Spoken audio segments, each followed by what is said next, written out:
It is early December and I'm out here on the Teanaway River looking for black cottonwood buds, which are a resinous tree bud that you can infuse into oil or honey. And it's pretty amazing medicine. It's really good for wound healing because it has a lot of resin, which is antimicrobial. And it also is a pain reliever, so you can use it on sore joints. And it is one of the weird things that you harvest in the wintertime. So it is about 28 degrees today. There's snow on the ground. I have my insulated boots on and it loves to go near rivers. So wherever you are, pond, river, even creeks, seepages, springs, there's probably going to be a black cottonwood nearby. And in the winter, they can be a little hard to ID, so we're going to talk about that in a little bit. But first, we need to find a downed tree because I don't want to harvest the buds generally from living trees. If I do have to do that, I'm going to be like distributing my harvest quite a bit. But this time of year, there's usually a lot of windstorms, and so it's pretty easy to find a tree that's been downed. So we're going to see if we can find one. Come along with.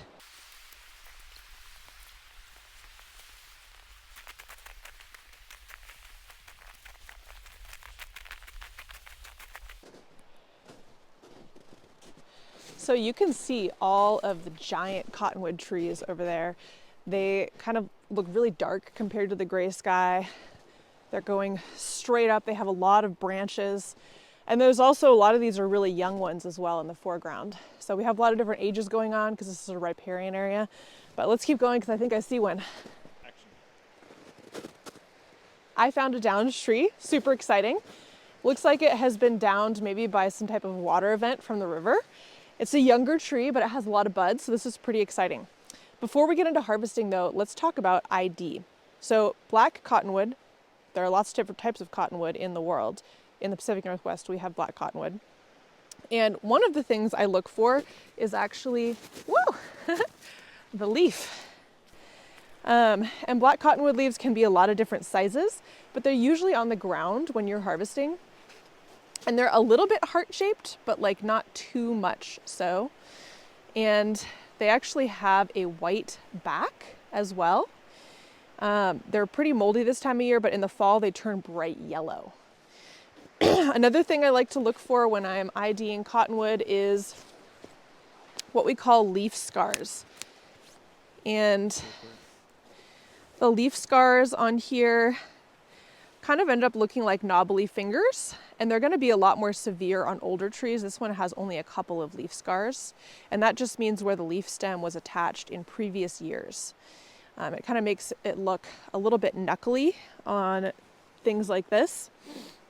All right, and you can see the previous year's leaves. In fact, I bet you this is a 2-year-old branch right here because I see 2 years of leaf scars. That's kind of cool. And here on the end is a bud. And actually cottonwood buds are pretty easy to ID because all we need to do is open it up and see if it has this orange sticky resin on the inside. And this bud definitely does. You want to avoid getting it on your fingers because it can be a little hard to remove and it gets really sticky, just like pine resin does when you get it on your clothing. So I would bring some type of oil or alcohol-based something to get it off your fingers if you get it on there. But I like to, you can wear gloves. I like to harvest into these parchment paper bags for that reason. We'll talk about that in a little bit. But those are kind of the 3 things identifying cottonwood in the wintertime, but of course the habitat also plays in. So we're near a river, pretty guaranteed that that's going to be what is here. Cottonwood buds is pretty easy. I'm harvesting them into my parchment paper bag so they don't stick. If you harvest them into plastic or paper, the resin often leaks out and sticks on them, so don't do that. And it's pretty easy to pick off the buds. They should come off by themselves. The bottom should look green/white like this. And if it looks black like this, it means that it's already rotten. And that's common if you're picking off of a tree that's fallen. It might have been there for a while and therefore it might have rotted at that point. Thankfully in the wintertime, it's like being in a refrigerator. So they stay on the vine for pretty long.